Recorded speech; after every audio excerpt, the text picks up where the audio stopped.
Well, today we looked around in the morning and in a different area that nobody's really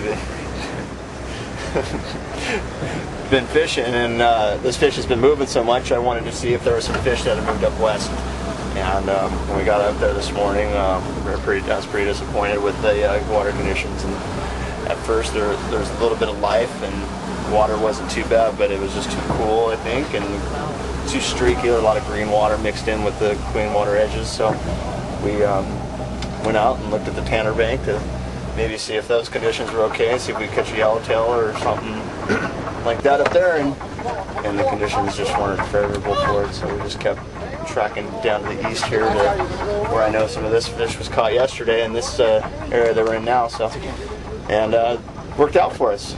This stuff hadn't been biting until about 12:30 in the afternoon, and we got down here right at 12:30. I think that's when we put our first fish on the boat. Was it? Yeah, 12:30 was when we put our first fish on the boat, and stayed busy all afternoon here. Right, and it's the advantage, of course, being in a 1.5 day versus an overnight. Oh yeah, you get the fish the afternoon. If this was on a one-day trip and we're fishing this far from home, we would have been on our way home at noon.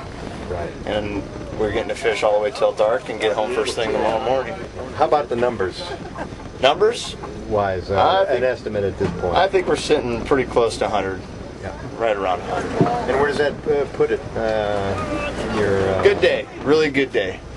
For a Dana Point boat, it's a good day for us. We don't generally get this good at fishing. Normally this fish is a little split up by the time it comes across the border, and this fish, once it gets up here, gets this far west, it generally likes to bite when it pockets up on the west. So. And how long could this bite last?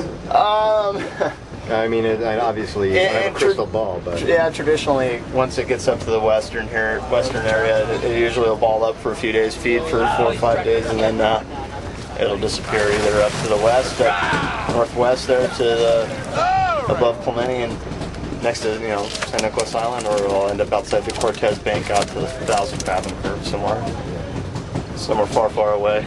It starts moving out. As soon as that yellowfin, like we're seeing too, pushing on the inner banks there, it's about time to transition out of the albacore into yellowfin. But hey, you never know. We've seen stranger.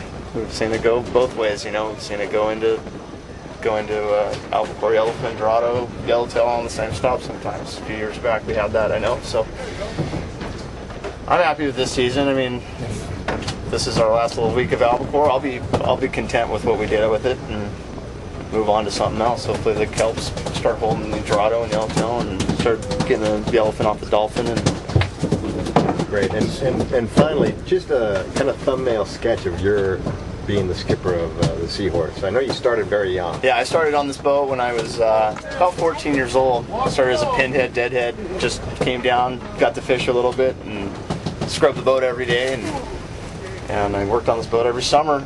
And then I got my captain's license when I was 19 years old, and started running the boat a year after that. And then a couple years later, the owner, let's go, boy. The owner was going to sell the boat, and I said I wanted to stay with the overnight runs, and so he kind of made me an offer I couldn't refuse to buy the boat. So I stayed with it and worked out some finances and got the boat, and I've owned it for I think 7 years now. I think that's where we're at.